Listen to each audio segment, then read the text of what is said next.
Welcome to the latest episode of Construction Week's Expo Reaction Series, where we speak to industry experts and officials spearheading the participation of various countries at Expo 2020 Dubai. Joining us today is Patrick Vercauteren Drubbel, the Commissioner General of Belgium at Expo 2020 Dubai. Thank you so much for joining us today, Patrick. Thank you very much for the invitation. It's a pleasure to be with you, Ranju. It's a pleasure to have you as well on the show.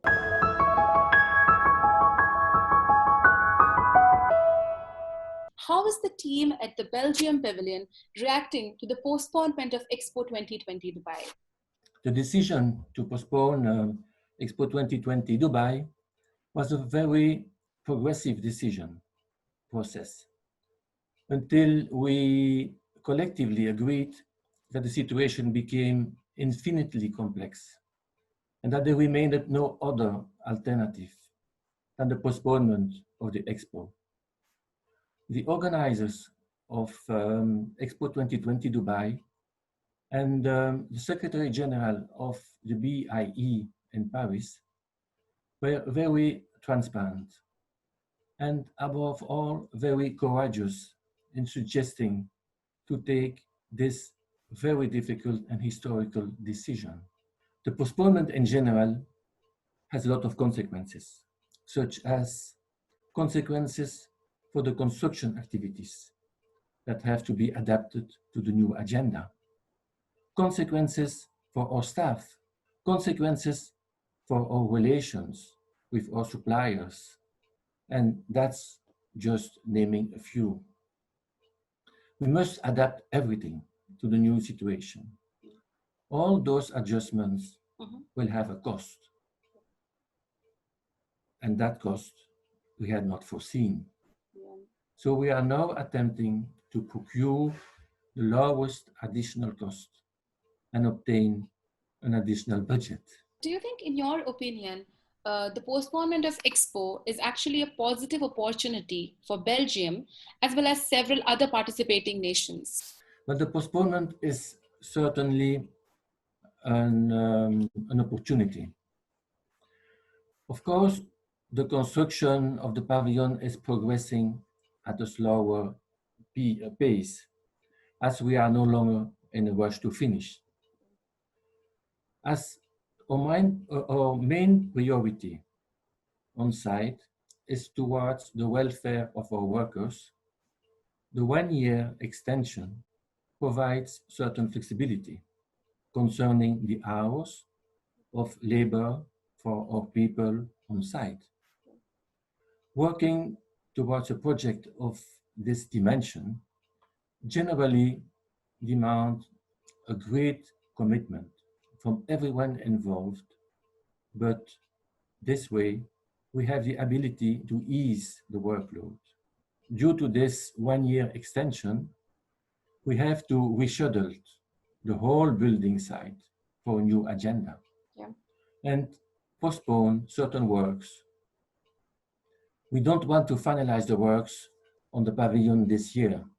In fact, we plan to install the technological equipment and finish the painting only a few weeks before the opening in 2021. So since you already touched upon the construction activities, the delay that you've faced because of the current situation, can you tell us what percentage of the construction has currently been completed, and what are some of the activities that you are planning ahead in the year? The building is more or less 60% completed, and we are still working on the MEPs, which means electricity, air conditioning, and all those things. So we, as I just told you, our planning is to finish as soon as possible, and then we will finalize some weeks or some months before the opening the pavilion. So can you tell me, how are you planning to secure the pavilion, which is the element of construction that has already been completed, to make sure that it is fresh when you open it in October 2021? So in fact, we will try to go on to continue the works now till we can close the door and close the door with the key, and that the building is completely safe and secure, and that the building is safe and secure for the for the weather circumstances. And then we will start again a few weeks or a few months before the opening with the technological aspect and with the paintings and the finishing of the pavilion. Is the Belgium team, talking to the government at the moment in terms of what additional costs are you going to face in terms of the postponement? We are currently in the process of reviewing our budget. The postponement by 1 year will, of course, have an impact on our budget. Yeah.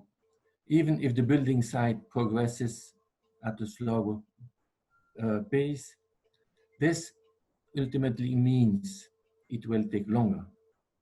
And due to the health and safety measures, and due to the delays of the subcontractors, all of this comes at a cost. So we will additionally have to maintain our staff for 1 extra year. This is also an additional cost. The funding model of the Belgian pavilion is 100% by public money. Okay, so Patrick, we are coming to an end to this video. I'm thankful to you for joining us today, and it was fantastic having you on our show. Thank you very much for your invitation. If you enjoyed watching the video, don't forget to hit the like button and share it with your friends and colleagues. Make sure you subscribe to our YouTube channel to stay up to date with our latest video content. We'll be seeing you very soon in another episode. Thank you so much for watching. Goodbye.